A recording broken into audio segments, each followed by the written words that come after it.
So I've been listening to a 6 hour and 30-minute long song. What? Yeah. Ew. Let me explain. Okay. It's multiple songs. It's many, many songs. I think there's about 50 songs used, but the last few are incredibly long. It was a project created over a period of many, many years, and the whole idea is someone's journey through Alzheimer's to dementia. Oh, wow. Like full-on dementia. What are we saying? Let me explain. Okay. The original version of Freebird. Yeah, really. Some people listening might know what this project is. It's called Everywhere at the End of Time, and it's by a guy who goes by the moniker The Caretaker. And This all sounds scary. He does these huge, long concept albums. Yeah. They're For people who can't remember, they're still listening to the same song. No, it's like he does all of this electronic industrial stuff typically, but what this is it's like it's all about Alzheimer's disease. Mm-hmm. But it starts out, it just sounds like 1920s, 1930s kind of ballroom music, but it's just a little distorted. Like it feels a little slow. There's a little bit of static playing in the background, right?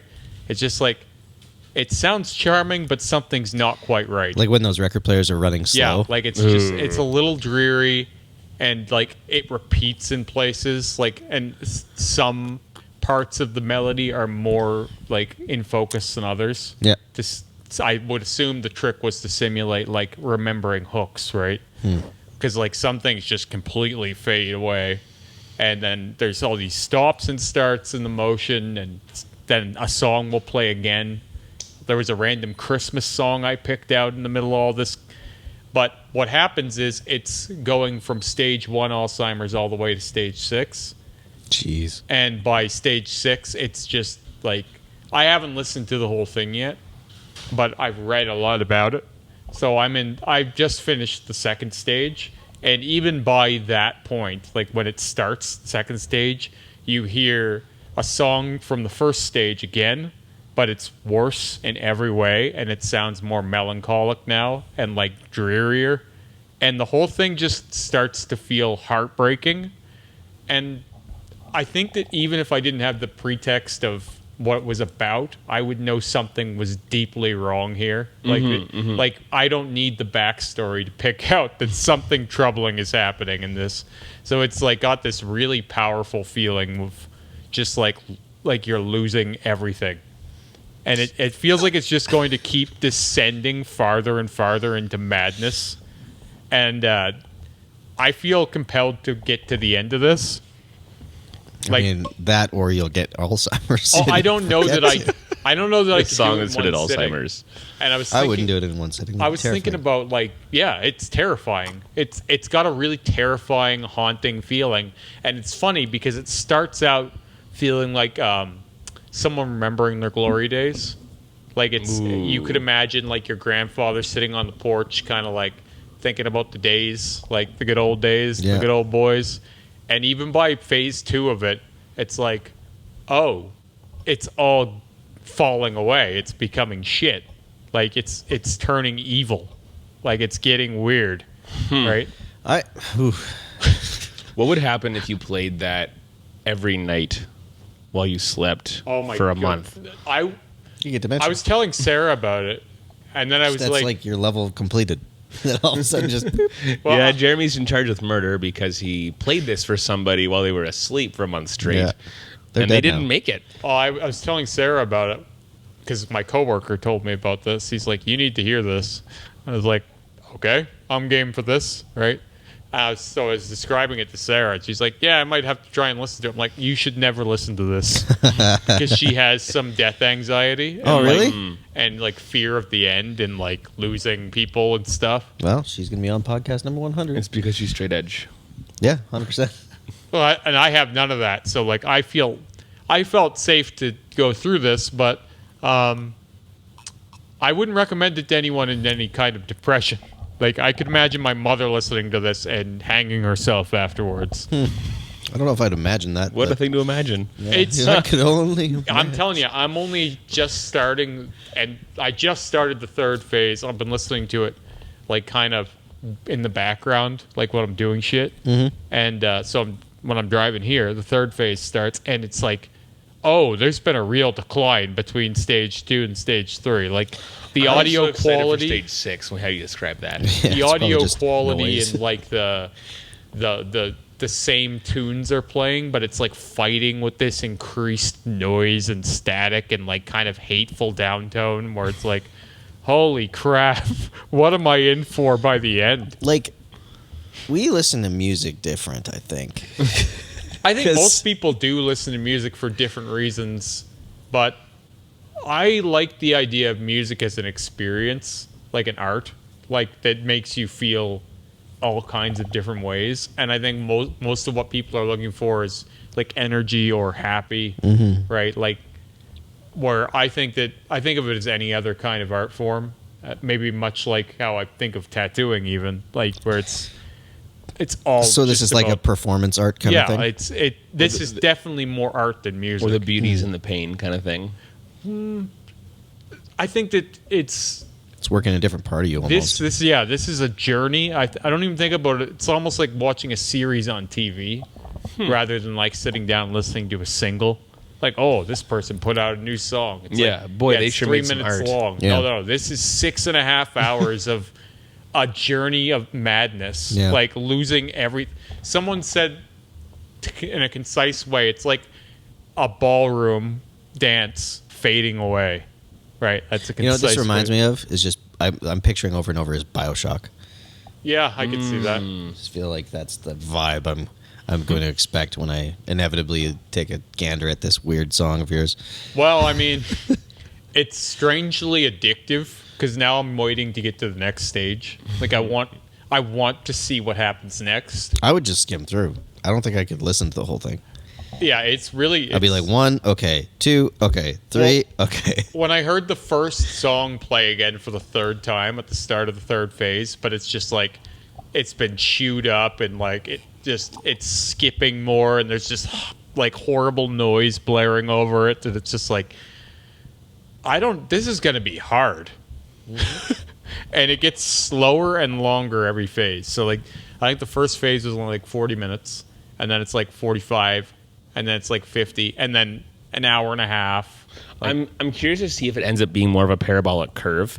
If toward the end it speeds back up again and becomes a little I don't obviously know. still more distorted than originally, but a little bit quicker, a little more upbeat again, with some sort of ignorance is bliss spin. I on think the there thing. is a part where there's a Yeah. blissful moment. Yeah, but I think yeah. that's during like stage 4 or something. Okay, fair. And then it's just like annihilation from there on.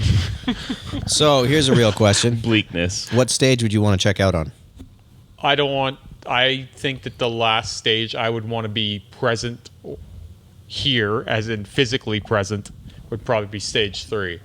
Because they call post-awareness happens at stage 4, I believe. Post-awareness. Post-awareness is when you're no longer there.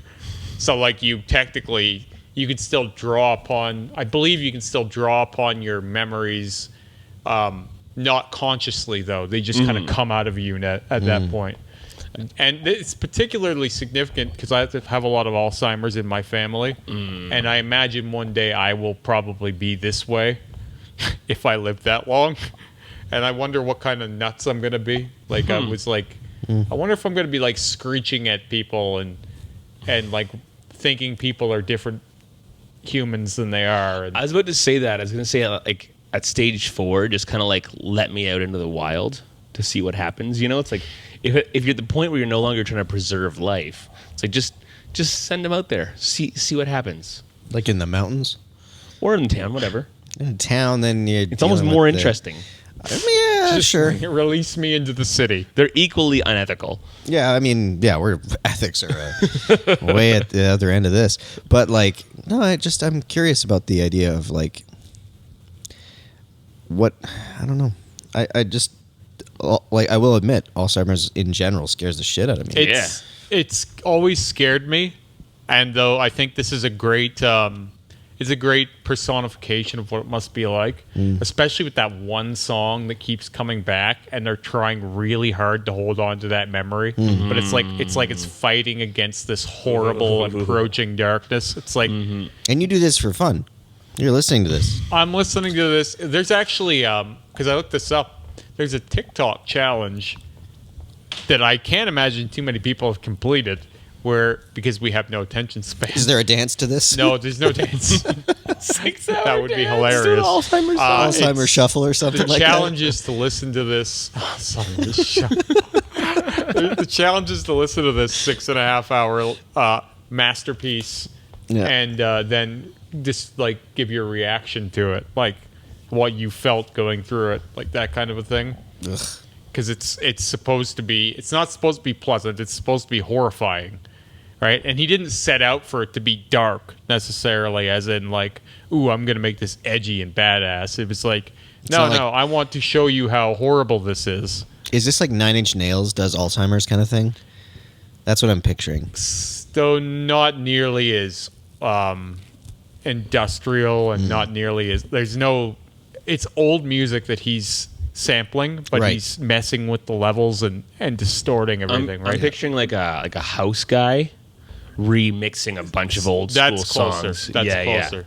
Yeah, it's electronic. So I think once you're done it, all three of us should separately make a reaction video. But Kevin and I, just based on what we think it's like. I'm not saying you should go and watch it. Because then I don't have to listen to it. You know, we're just going to like listen to what you have to say about it without actually hearing your true reaction at the end. Yeah. And then we'll all make a video about it and put it together and see how it goes. Well, that sounds right. The guy who did it has received a ton of praise, but also criticism from some assholes, as far as I can theorize. It's like, he's getting as close as you can with music. So people are like, oh, well, phase one, it's a pale romanticization of what it's like. It's not a beautiful daydream at all. Like all that shit. It's like, how would you design 6.5 hours of Alzheimer's music? Sorry, my art doesn't sound right to you. But like, how would you even begin? I wouldn't. Right, it's an ambitious be like, this is impossible. Project. It's an ambitious project, right? If you don't have vision for it, it's just like, well, and not an understanding of Alzheimer's at all. Yeah. Right? Like this person's like, oh, I understand Alzheimer's differently than you, so I would have done it differently. Which the irony of all of that is that none of them have Alzheimer's. Exactly. Well, I'll tell you what. I met my grandmother on my dad's side. She never met me. Yeah. You know what I mean? Yeah. I know about this kind of stuff. Like, I don't know it to live it, but I've lived around it. Both my grandparents on my mom's side had Alzheimer's too, and they died. And they were young with it. So, like, this is pretty much on par for where I'm headed. There's a lot of schizophrenia and bipolar in my family too, so it's... Party. I want to now listen to the bipolar album too, because I'm sure there's got to be a concept album of that too. I can imagine it would be titled "We Disagree," right, or something like that. That's great.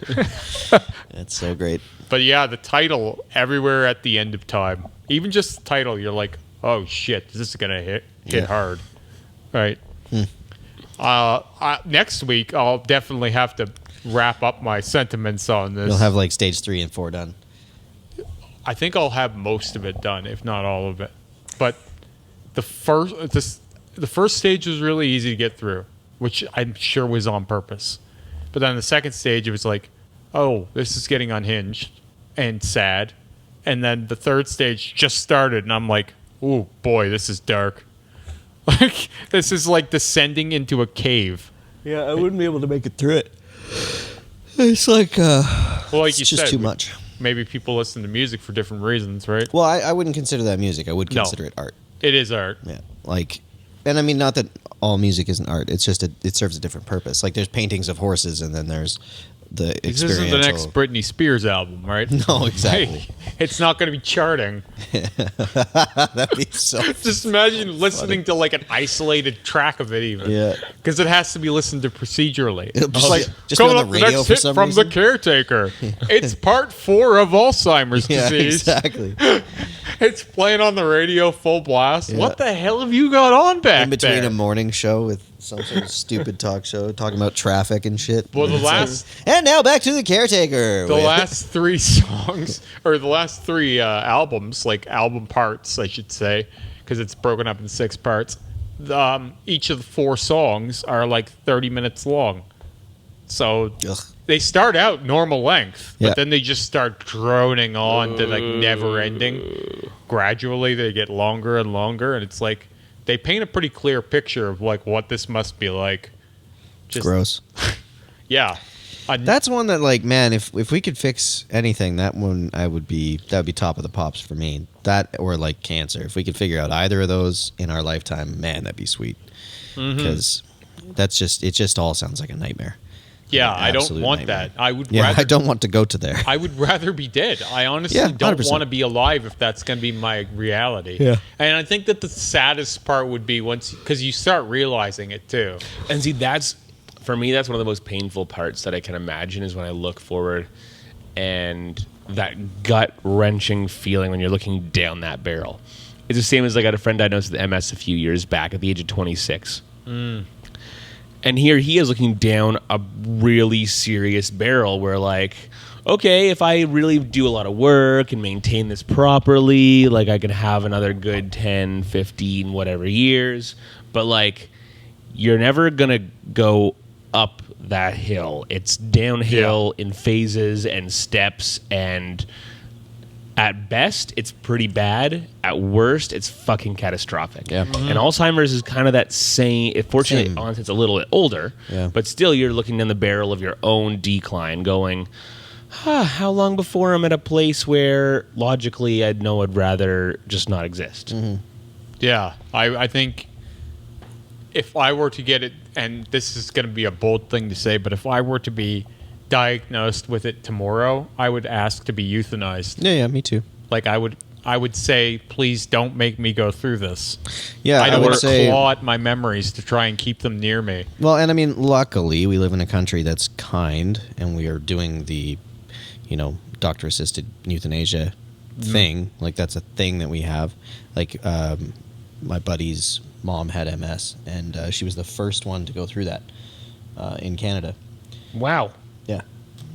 He said it was very strange, but I mean, she had very debilitating MS. Oh, yeah, like, yeah. Very late stages of MS, and it was like the kindest thing that could be offered to her, and that's what she had wanted for years, and it was always just illegal, and she was the first one to get the go ahead for it. But it's like, luckily, we live in a time where that'll be an option if any of us get that, and then you can kind of like make arrangements to not have to suffer through that in the way that you don't want to, right? Yeah. Like, if you want to stay alive, go for it. That's fine. But if your option is to not, then it'd be nice that that's available to you. But they always say there's things you can do to prevent it from starting.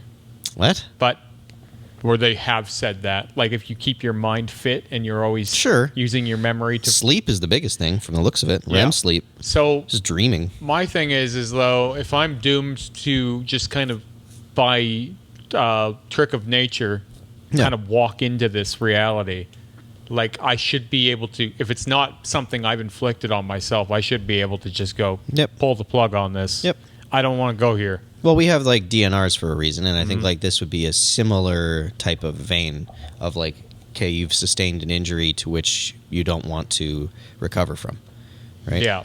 And as someone in the body mod industry, how proud would you be for the last 2 years of your life to have a DNR on your forehead? So that wouldn't be too bad. It's I a could rock that. It's Yeah, a you could. bold move. Yeah. But like, if there's ever a time, it's when you're actually in that place in your life. And if people ask you or challenge you on that, you can say, actually, I This is mean just it. informative. Yeah, this is informative. It's a statement, but also it's where I'm at in my life. This is part of my life journey.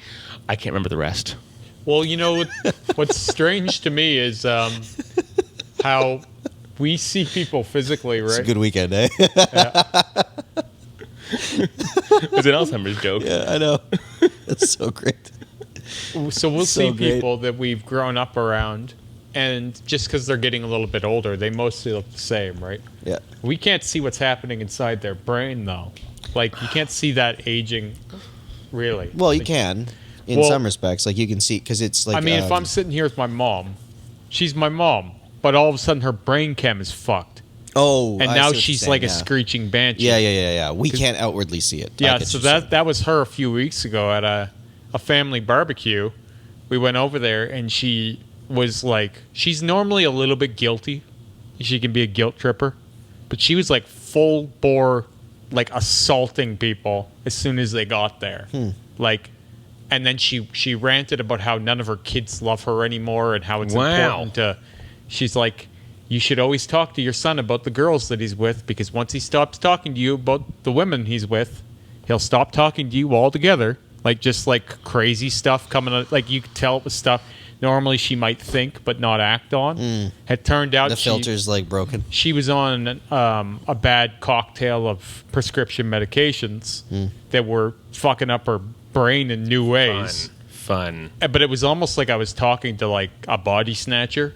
Really? Like, it didn't feel like I was talking to the same human. Yeah. So I just got real quiet. And finally she was like, she said to me, she's like, you've been quiet all night. I was like, yeah. She's like, any reason? I'm like, yeah, it was something you said. And then she's like, oh, I can't do anything right. She was like jittery and weird. And I said to Sarah, I was like, I'm gonna hold back anything because I can tell something is wrong with her medication or something. But it turned out that weekend she tried to end her life while her and my stepdad were camping. I didn't find that out till later. But they had my son at the time. No way. Yeah, they had my son with them. And yeah, Did you lose it? It's complicated. How do you blame someone like that when they're so far out of their right mind? How do you say, why didn't you minimize the damage when you're already really so complicated far for me. outside of the realm of reason? It was really complicated for me.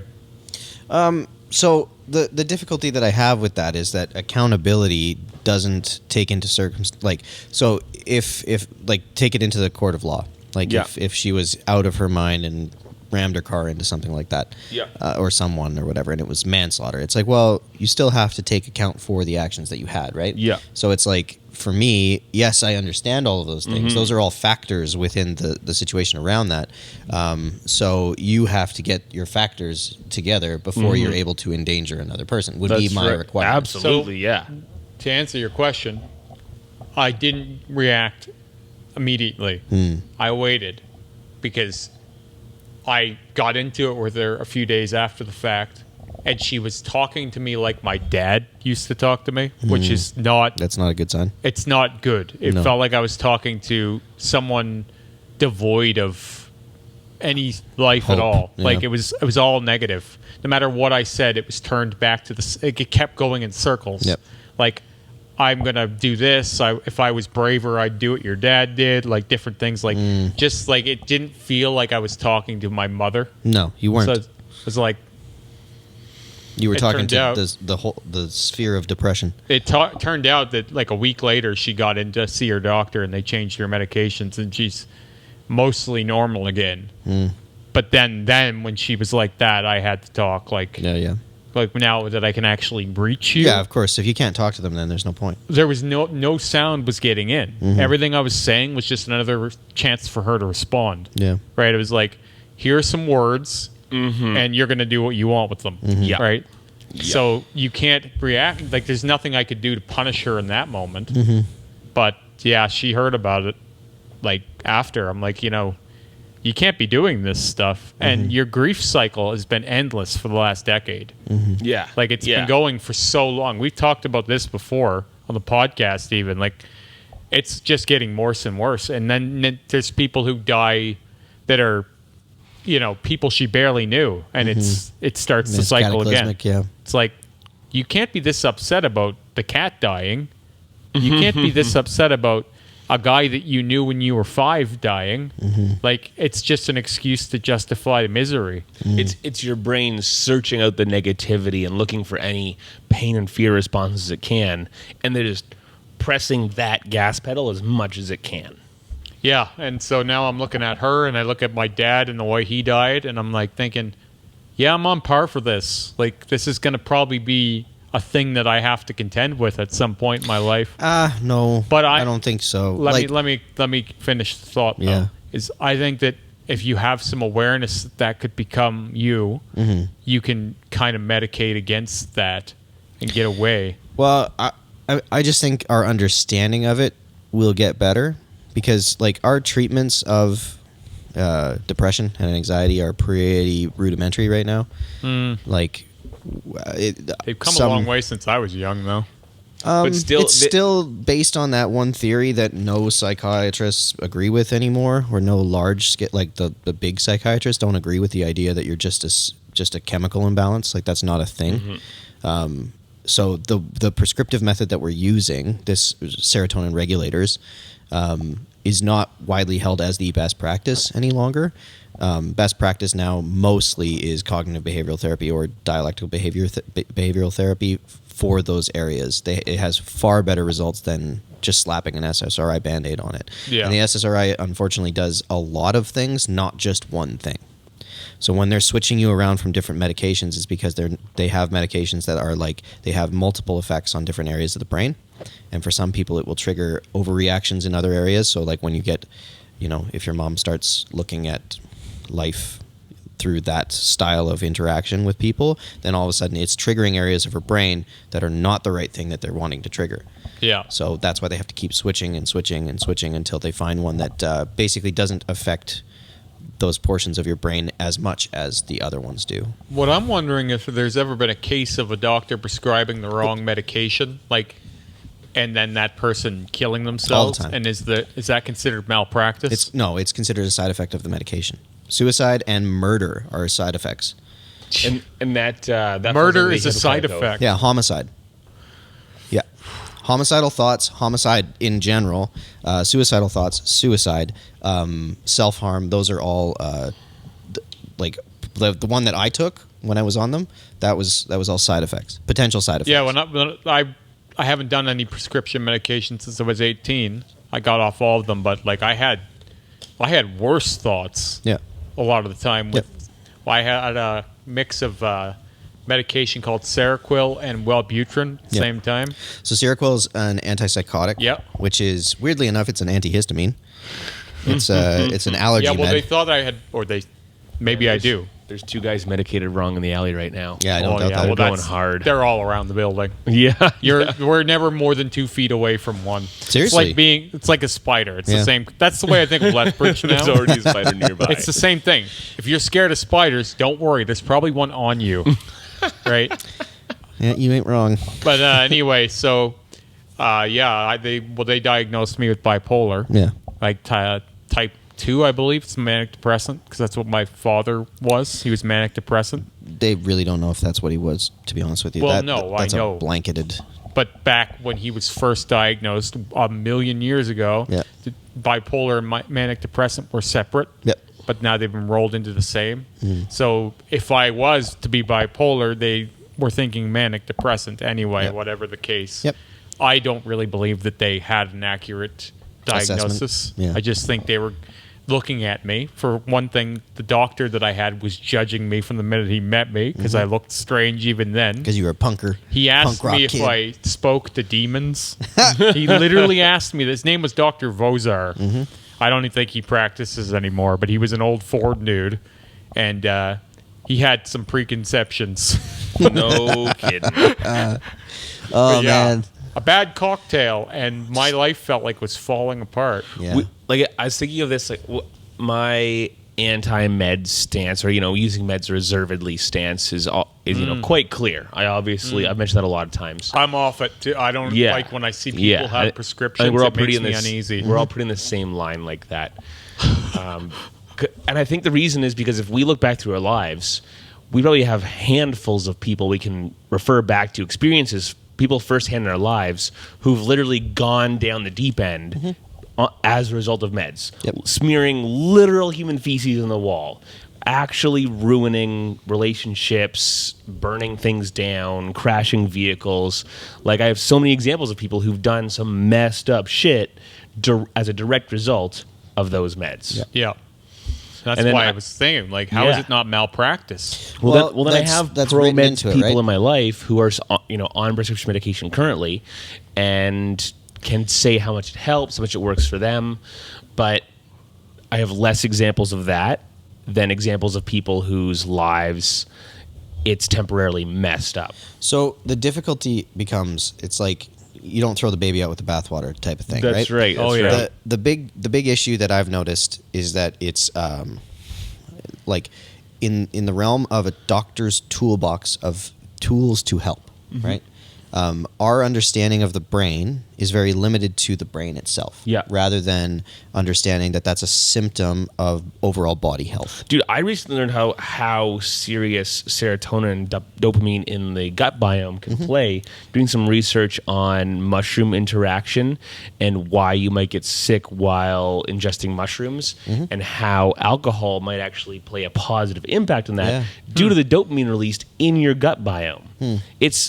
It's insane. I'm not going to go into... Don't get too many positive arguments for alcohol. Yeah, I'm not going to go into the details in that because it's actually quite an in-depth subject, but go on. Well, so one of the other weird things is that, like, if you don't acknowledge the fact that your overall health, or your, say, even just that gut biome in terms of what it plays as a role in you, they sometimes prescribe medications that destroy your gut biome. And then that obviously has some sort of effect on your health, in which case you're not taking into account the idea that if simply by putting a pill in you might affect you negatively. But that's the mechanism that we get given, right? Well, then when you leave that medication, you are now sick as a result of that medication, because your natural balance has been interrupted. Even just think of most medications are basic rather than acidic, and you have a very kind of fine tipping point in your stomach as to keeping that. You have to keep your stomach acidic. That's a thing. If you don't keep your stomach acidic, you have acid reflux. I wasn't going to go into this because it's a bit personal, but feel free. I've gotten pretty personal. Yeah, that's fair. It's personal, but not exactly for me. Rowan got serotonin syndrome yesterday. Oh no! Like literally freaking yesterday. Yeah. So she went off of one of her medications over the weekend because we were going to experiment. We just had small doses of LSD, mushrooms, a bit of Vyvanse. That's pretty much it. A couple of the little bits of things here and there. Vyvanse will probably be your issue on that one. Yeah. So, well, here's the trick: is then Tuesday morning comes along. I'm like, "Hey, Rowan, here's your 5-HTP." Oh no! Yeah, you can't do that. And then she had gone back onto her venlafaxine. Oh boy! Yeah, I know you hate that one. No, I'm saying that just the combination. Of course, she had this. So she'd gone back under venlafaxine Monday night. Tuesday morning, I hand her a 5-HTP. Turns out she was having a medical emergency half the day yesterday. Yeah. Yeah, and at first she thought it was like an empty stomach interaction. She had food poisoning. She was like texting me, seeing if I had food poisoning from the burgers we ate the night before, et cetera, et cetera. Nope. Turns out the old prescription drugs plus the 5-HTP, which is a very basic supplement, creates a serotonin reuptake cycle that then just sends your serotonin through the roof, and you are having a bad time that could be life-threatening. Oh yeah, yeah. That's it's a tricky thing because it's like 5-HTP and that SSRI are both doing the same thing, right? Yeah. So it's like the SSRI basically is trying to keep everything balanced, and then when you give something to swing it up, if it's already on an upswing, then you're going to have an issue, you're right? giving that well, I think this is an SNRI, but you're giving that SNRI basically unlimited materials to keep producing more serotonin, and you're not dumping it, right? And not dump it. That's the thing. Like when you're dealing with those other types of medications, they're allowing you to dump that serotonin and use it. Whereas like you're not using it when it comes to just boosting your deficit. It's just circling around. Yeah. No, I was like, I did a little bit more reading on the 5-HTP, and it's actually like really important to time it like 48 hours away from where you were peaking. Yeah. Really? Like for later. Risk of that. Yeah, for risk of that. It's like you do other supplementation before that, but you got to be clear of it for about 48 hours before you. Okay. Yeah, I know. Cool. There's other things that you can do in that first slump. Learning things in the Remy Show. Yeah, I know. I was reading this thing about it, and I was like, oh, that makes a lot of sense because that's super scary. Because I've often used it. Like I'm the guy who walked in the party the next morning when we're probably 4 hours clear, 5 hours clear, and then not going to be using it again for another 5 or 6 hours. Yeah. And I always assumed that was like safe, but clearly that's incorrect use. I'll send you what I was reading, and you can take a look at it. It was just one of those like, oh, okay, yeah, and it's for just to simply give yourself a clear window to avoid that potentially. Crazy. Because like your body will start producing that stuff too, right? So if you supplement, if you're really healthy and it starts swinging you back up in your serotonin, and you obviously give it a supplement too, Yeah. you can do the same shit. Huh. Even Crazy. without an SSRI on the top of the pile. I just think like I'm hopeful that as technology moves along and as our understanding of the brain moves along, that doctors get better tools to use. Because like I don't like that even. I mean, the amount of times that I've heard of there's this thing going on, and the prescription is an SSRI, is wild. Like it's absolutely wild. Like women if they have hormone issues, like due to their cycles, guess what fixes it? SSRIs. It's like, what are we talking about? That has nothing to do with this. Yeah, that's freaky. You're dealing with Use estrogen some and progesterone. Why would you give something that Pretty works on blunt serotonin? tool here. Like if because you got, it masks the issue. Yeah. By going, oh, I don't feel as bad today. yeah, but like really, you should be measuring your hormones, and you should be looking at your health, your overall health, and figuring out how to balance your hormones for yourself. Because like what type of diet promotes good hormone balance Exactly. in the situation?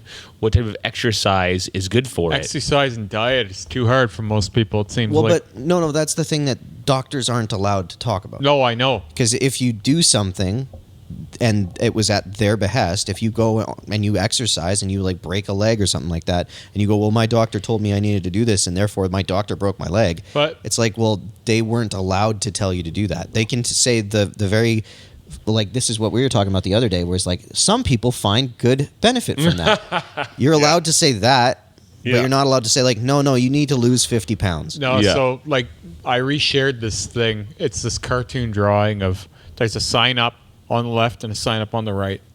On the left it says prescription medication that will help you. On the or that won't help you.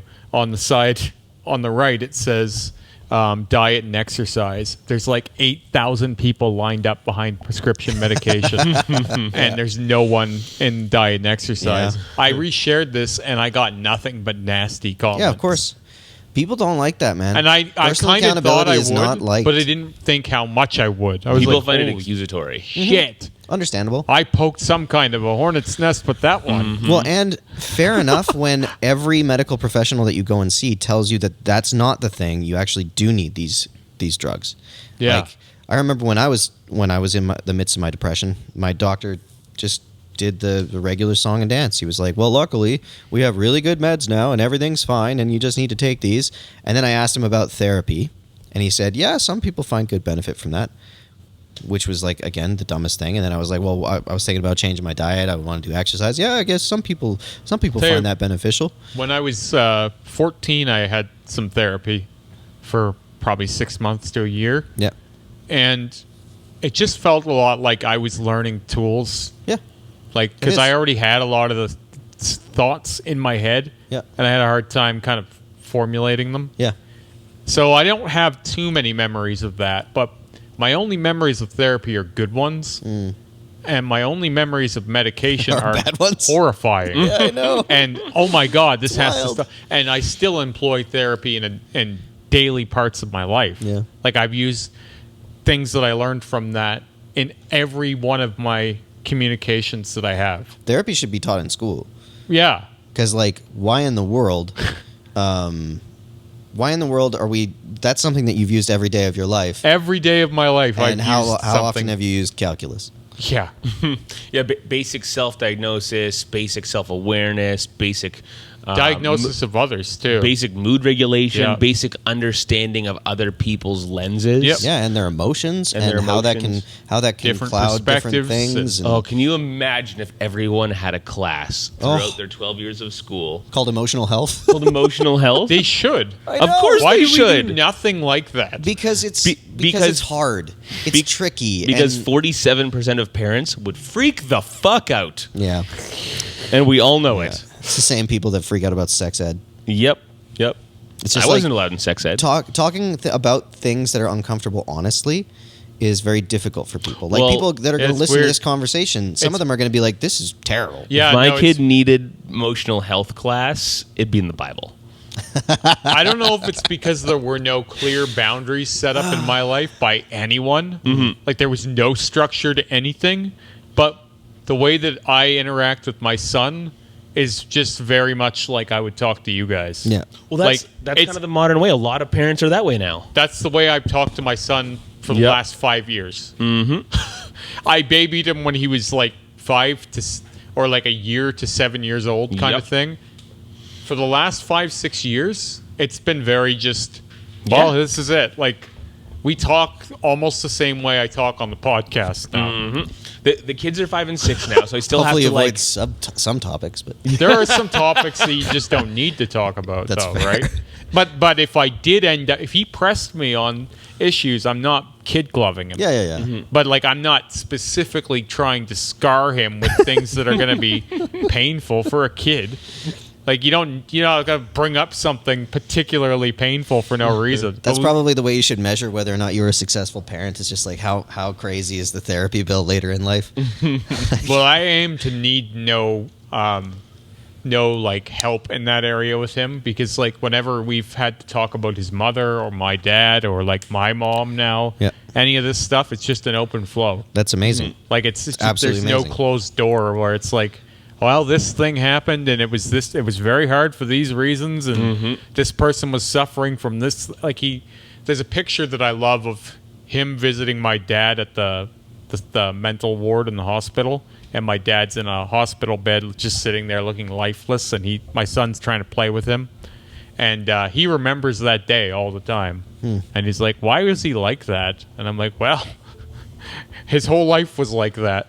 Like, that was me at one point, visiting him in the hospital room when he tried to take his own life when I was 5. Yeah. He was like that his entire life. My dad was always like that. crazy. And I don't want that for me. Like, I don't, and not just for my son, but I don't want to think of myself having that kind of an impact on my son. Of course not. Like, I don't want to see myself the way my father seen himself. Not Well, to and mention, you found a better way to have an experience even in your darker hours. Oh, yeah. That is beneficial to you. Yeah. Yeah. Well, even just like, I don't know. I think I've said that. People are like, oh, don't shame him. Like, oh, you're shaming mental illness. You don't know what he was going through. I'm like, no, I have a good deal Yeah. of knowledge of what he was going through. Yep. He just didn't want to do anything about it. He did not want to do anything about it anymore. He didn't feel he could. There was maybe a time when he would have done something about it, but he had given up any hope of that many years ago. He was and that's cocooned. the thing. Like, probably when he was looking for help, It was the it 80s, wasn't. Yeah, it wasn't there. and there was nothing there. Yeah. Like, and that's one of those things that's really tough about those situations where it's just like there was probably a point in time where he could have climbed out, And he and wanted had no. to, and he there was no would've. one with a rope. Like, Yeah. there was no one to help him out. You know. Well, what now I mean? you Like, can was Google just- it. I feel like this. What do I do? Well, and there's a whole. There's some options, but again, like the ones that they're going to throw at you, the ones that are readily available right now, are very piss poor. Like the amount of people that actually get help by the programs that are out there is just a very, very small. He was a number. very proud man. Yeah. Like, he didn't. Like, I told him, come stay with me for a while. So just come stay, pay a little bit of rent if you don't want to live for free. I wasn't asking for rent. I don't need a roommate. I was just like, if it makes you feel better, you can chip in. Like, do whatever you want. Because he didn't want to feel like he was bothering me or something, right? Yeah. So I'm like, I got a spare room, you know? So, like, the problem with that is, though, like, do you know anything about how your brain wrinkles? Oh, I know a little. I do not. So, when you're a baby, your brain isn't wrinkled. It doesn't do that curly thing that we know of a classic brain. Over time, the things that you do over and over and over again, especially the most important things, your brain physically shapes itself to make those pathways closer. Wow. Like, it's called wrinkling your brain. Wow. When your brain gets hardened to things, that's because you're making it so the neural pathway that you're firing over and over and over again, your habitual Very hard to pathways. make new change. Exactly. Yeah. So that's Weird. one of the things that got me onto the psilocybin thing is that when you look at someone's neural scan, you can see the hardened neural pathways and they're really wide, and you see nothing in the other areas. And then when you're a baby, all of those neural pathways are open. So when you take psilocybin, even in small amounts, all of your neural pathways are open for access again. Yeah. So all those hardened paths that you So they could not smooth out. get yourself out of the use of, you can now see other areas in your brain that you could choose different directions. And that's one of the things that I hope for as we get closer to using psilocybin is like people that are in those situations where it's like that path is hardened so much that you can't see out of it. Hopefully then you can get this like, you know, little breath of, oh, there's another option. I got to say, like, they always say that if you keep your brain active, it stays more pliable or moldable, right? Yep. So, like, if you keep experiencing new shit, taking in new stuff, new information, Keeps your brain squishy. You're keeping your brain fit the same way you would keep your body fit. It's so easy to let your mind atrophy, though. Yeah. Like, it's so easy to just, I'm gonna come home, watch my show, and pass out. Have a drink. I'm gonna drink again. I'm gonna drink more. I'm gonna do this thing. And you're not doing any work on your mental fitness. And that's how you see these like 50, 60-year-olds that are still acting like they're in their 20s, 30s, but they're just very old now. Yeah.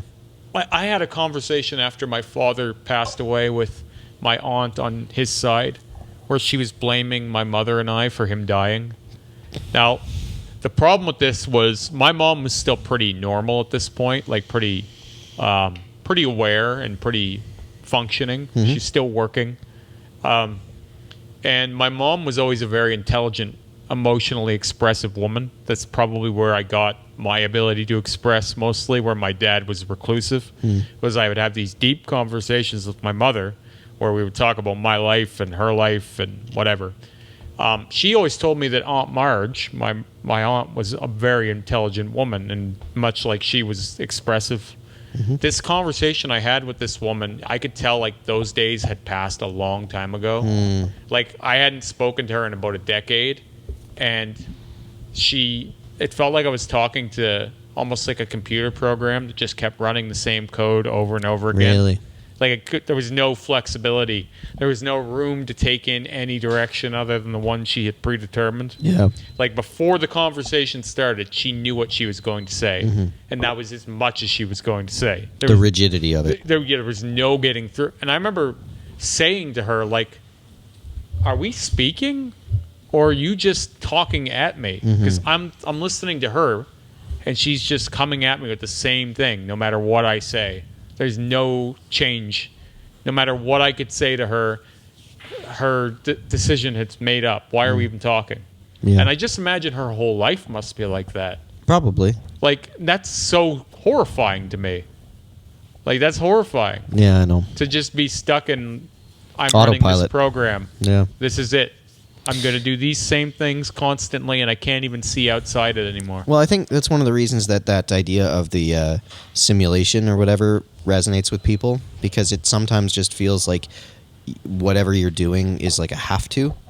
It's like, I can't escape doing this, so therefore it must be like some sort of programming, or it is what it is kind of thing, where it's just like, oh, this is written into the code that this is how these things go all the time.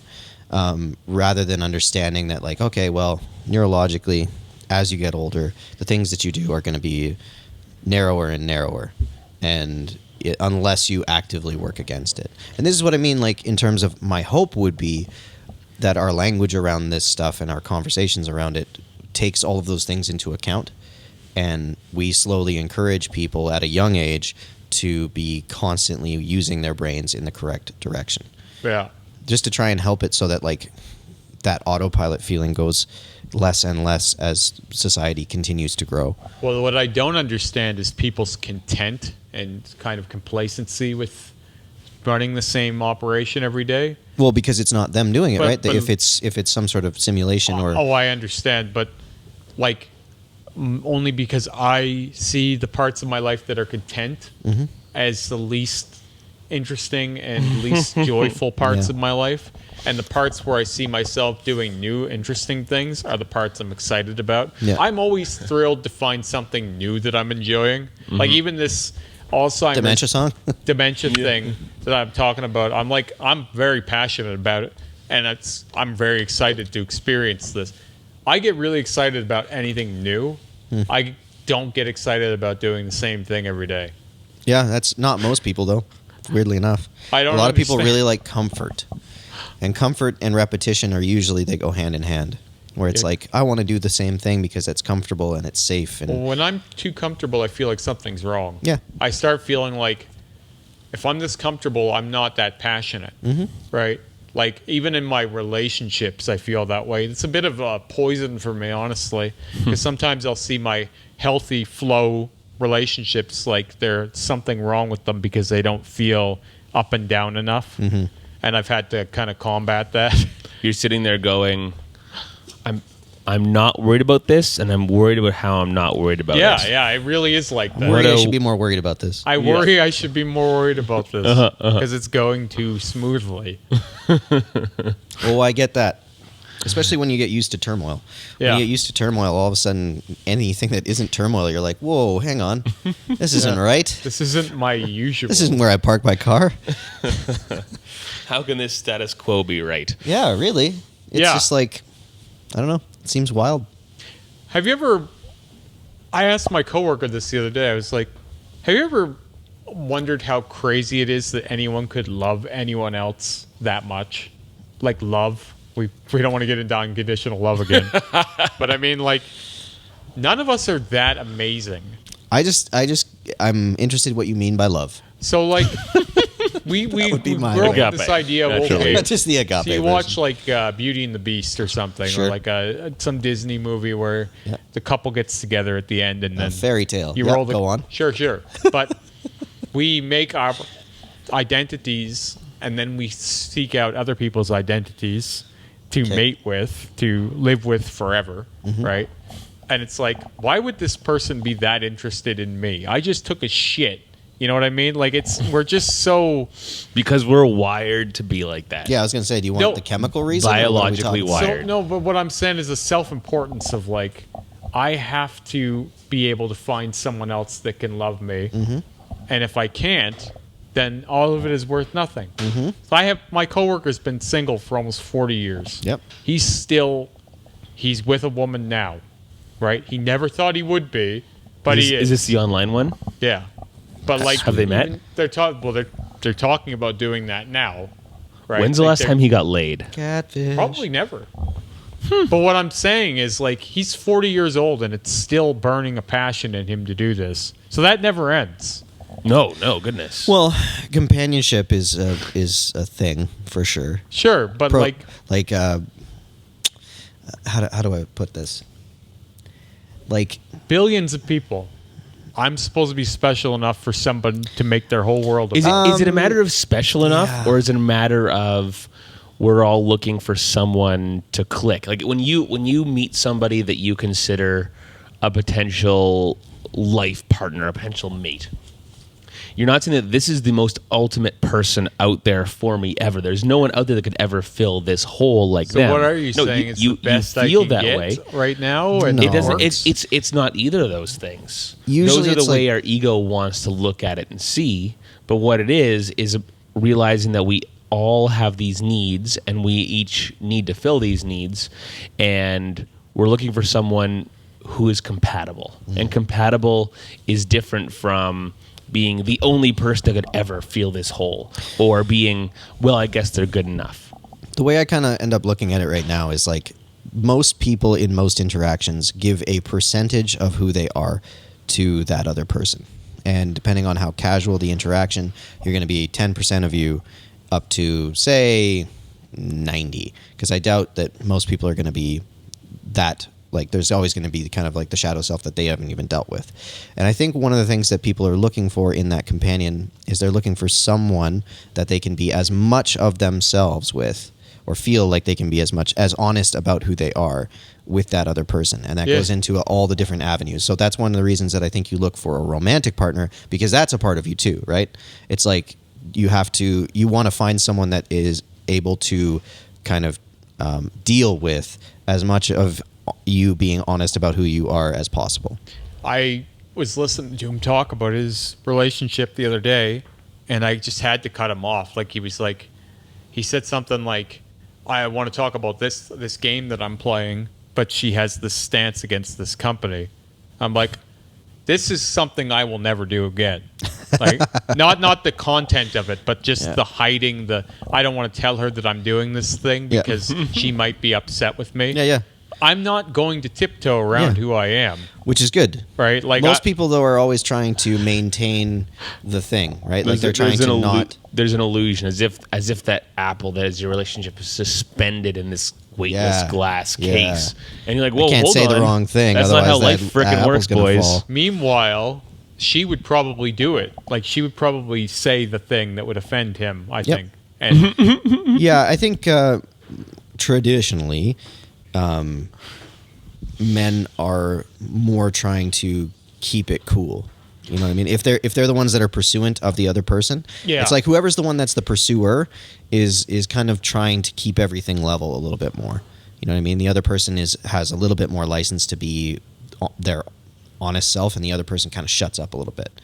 You know what I mean? It's just like to try and maintain that floating apple, if you will, because I like that idea. yeah, good no, metaphor. I hear you. I just think when I think of a relationship, I think people should spend less time thinking a match made in heaven and more time thinking a match made on paper, right? Like how well do these things work out, right? You need almost like a Let's look at their credit score. Bro, really? Like you need to have the math. Hey, make it's going to sense matter first. eventually, probably. Well, I mean, really, the question would be how much do you know yourself, and how much do you know whether or not you're hiding yourself? Because like if you feel like you have to hide yourself in front of this person at all, that should stop right then and there. It should. Because if you feel like at all by being honestly who you are, you're risking the ability for this person to stay in your life, that's immediately a problem, and you should just let it be. Maybe that's Yeah. how he's been single for 40 years, and now's his first time going, I've got a new plan. Yeah. Well, what I said to him was like, this may just be your first, but it might not be your last, right? Like if it's happening for the first time now, what are the chances it's the last time? Yeah. Like you didn't think it could ever happen, so now that your chances have raised 100% more than what you expected already. You've got one. Now you've got a little experience. Maybe don't cash all your chips in, right? Maybe try again. Find something that works better. Now you know some things that don't work for you, right? Maybe now you can use that and it can help you find something that does. Don't end up with someone that's going to make you feel like you can't be you, No That's the kid. difficulty, though. right? Right? Because like people that aren't people that really want to maintain that floating apple, they will sacrifice themselves in order to do so. And then all of a sudden later, as life goes on, they start being more themselves. Yeah. And then all of a sudden that floating apple starts dropping. Well, It just is what it is. Like, because you weren't honest about who you were from the hop. I've seen an example very close in my life where someone fell in love with someone else, and that person loved that person for the thing they were doing at the time. But then as she grew up, that didn't gel anymore. So then that had to change in that other person. And then their whole life kind of got put on the back burner just to be who this person wanted them to be. And then when it ended, all those years are wasted and there's no going back, right? I didn't get to do what I wanted to do with my life because I was impressing this human being, and now all I have is 10 to 15 years of regrets and no partner at the end of it. Yeah. Inconvenient. Just a bit, hey? Tricky. Yeah, I think that's sad. No Like, kidding. that's a sad way to live. Yep. Just for what? A false sense of security? Yeah. To fulfill that one need in your Homo sapien brain. Yeah, I mean, it's tricky, man. Like, and not to mention, we have just chemistry, biology going on in our brains at all times. And it's like sometimes it's just like, oh no, oxytocin's going really rampant right now. Dopamine's just flooding. Yeah. And it's like, all right, So you can't think of other things. yeah, you're a drug addict at the time. Yeah, your brain is literally going, well, what's it going to take to keep this going? Yeah. Because that's my I priority. really like these drugs. That's my priority is how do I keep this going? That's it. Yeah. Yeah, no, I've heard of people who are like, oh, well, they wouldn't have thought that if they weren't on those medications. Do you think that a medication just releases thoughts that may have already been there? Like it loosens your filter, things you were toying with? I think it changes your filter. Or do you of course. think it creates new thoughts within you? I don't think most thoughts are created. I think Right. they're kind of like unearthed a little bit. So like when I talked earlier about my mother and her like almost like the body snatcher experience. I feel like most of those things were things she actually thinks. Yeah, most likely. Like they were just unsettled thoughts that she hadn't fleshed out, and they just came out like So all in red. I have a theory, and that theory is that a majority of people live dishonest to what they're thinking.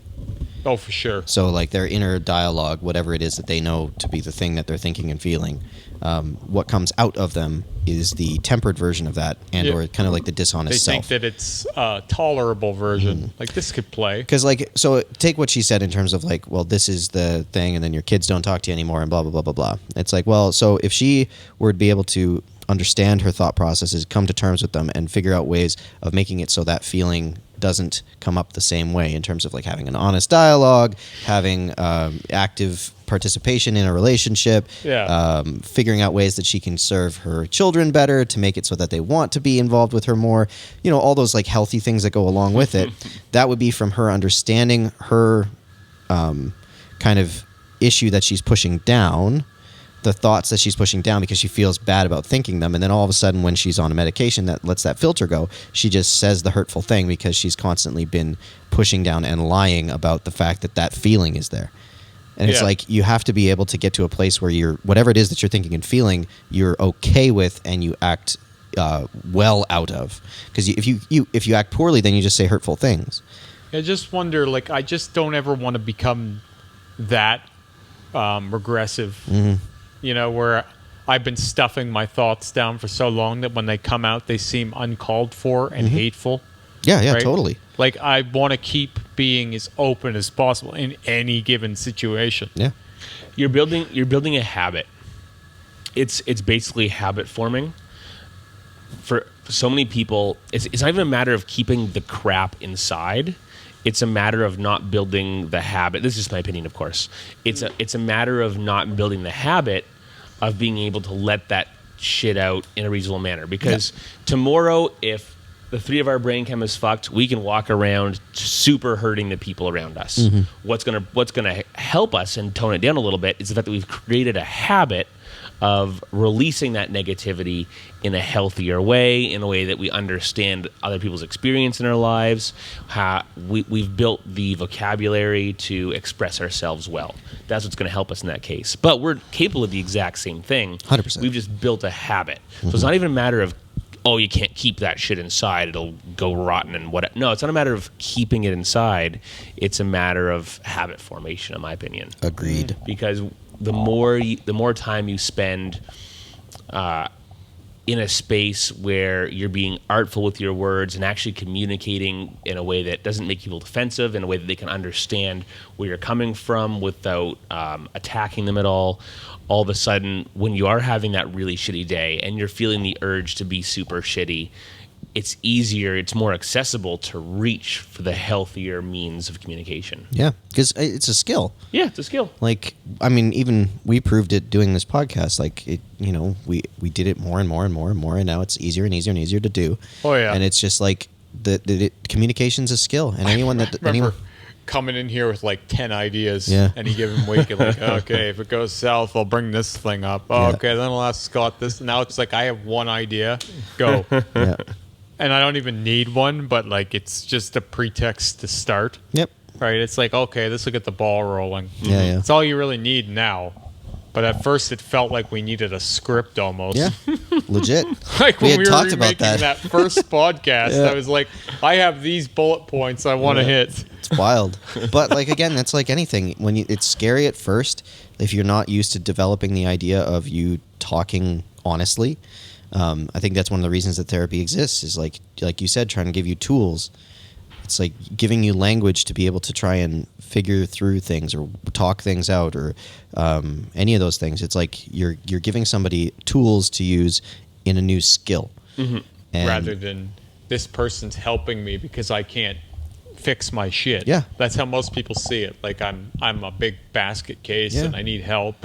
Well, and they want that other person to help them. But the thing about therapy is it's them allowing you to talk, to work through your own stuff. Mm-hmm. They're giving you kind of guided language and questions and things like that to get your brain working in a way that you just aren't familiar with. And if I had that as a kid, That would have been way better. Yeah, I would have had a way better time. It helped me, but I was in a pretty bad way. Went from 13 to 16. Yeah. Because when we moved out here from Nova Scotia, my whole world changed. Yeah. Right. My life exploded. So it was like, I had a lot of trauma from that. And there was other shit in my background too. But that was the catalyst for a lot of it. For me, Yeah, it of was course. the depression of losing everything and not seeing my dad and all that garbage. Yeah, I have daddy issues. I love how, like, people will throw that around as an attack at people. Yeah. Who doesn't have mommy and daddy issues? I haven't met them. Is it possible not to? I don't think so. Like, whose parents were perfect?